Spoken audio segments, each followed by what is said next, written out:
Welcome students. Dear students, myself Dinesh, working as assistant professor, Government First Grade College. Dear students, in this session, I would like to share the concept of entropy, which comes under the second unit, the entropy. Let us see the concept of entropy. That means what is entropy and how the entropy will undergo changes. See the concept. The concept of entropy was first introduced by Clausius in 1850. It is very important thermodynamic quantity and has proved to be very useful in the study of behavior of heat engines. Generally, entropy is defined as a measure of randomness or disorder of a system. In order to describe the condition of a working substance completely, Clausius felt the need of another variable of state in addition to the volume, pressure, temperature, internal energy, and so on. This new variable is entropy. Generally, entropy is defined as a measure of randomness or disorder of system. The quantity entropy found to remain constant in adiabatic process, just as temperature remains constant in an isothermal process. I repeat, the quantity entropy that is found to remains constant in adiabatic process, just like the temperature remains constant in isothermal process. Thus, the entropy can be defined as the thermal property of a working substance which remains constant during an adiabatic process. Let us see how the entropy changes. That means change of entropy. For this one, you need Carnot cycle. Consider the reversible Carnot cycle bounded by the same two adiabatics L and M. Here the L and M are the curves, adiabatic curves.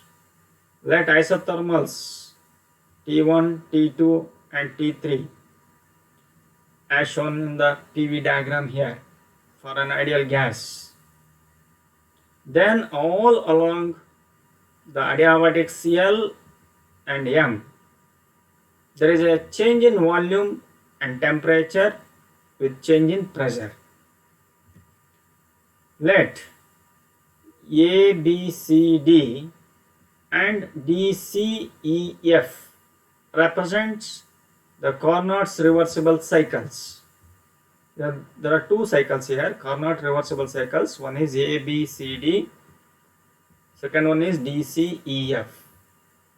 During Carnot cycles A, B, C, D, an amount of heat Q1 is absorbed from the point A to the point B at constant temperature T1, and an amount of heat Q2 is rejected at constant temperature T2 from C to D. Then the efficiency of Carnot's engine is given by the formula eta equals Q1 minus Q2 divided by Q1 is equal to T1 minus T2 by T1. On further simplification of this one, you have got 1 minus Q2 divided by Q1 is equal to 1 minus T2 by T1. On further simplification of this one, you got Q2 by Q1 equals T2 by T1. Therefore, Q1 by T1 is equal to Q2 by T2. Let it be equation 1. In the same way, you can apply the same situation for second Carnot cycle DCEF. Here in this case, the amount of heat Q2 is absorbed at constant temperature T2. You can refer this arrow mark towards C. From D to C, Q2 is the quantity of heat absorbed at constant temperature T2, and the heat Q2 is rejected at constant temperature T3. For this one, you write the formula Q2 by T2 is equal to Q3 by T3. Here Q2 is the quantity of heat absorbed at T2 and Q3 is the quantity of heat rejection at the temperature T3. I already in the previous slide I explained the efficiency of Carnot cycle and the derivation of Q1 by T1 is equal to Q2 by T2. In the same way you can derive, then only you got the equation 2. Q2 by T2 is equal to Q3 by T3. From equations 1 and 2 we get Q1 by T1 is equal to Q2 by T2 is equal to Q3 by T3 is equal to. In the same way, for one more Carnot cycle, you can derive Q3 by T3 is equal to Q4 by T4 and so on up to that is equal to constant. In general, if Q is the amount of heat absorbed or rejected at constant temperature T in going from one adiabatic to other, then the quantity Q by T is equal to constant. Q by T equals constant.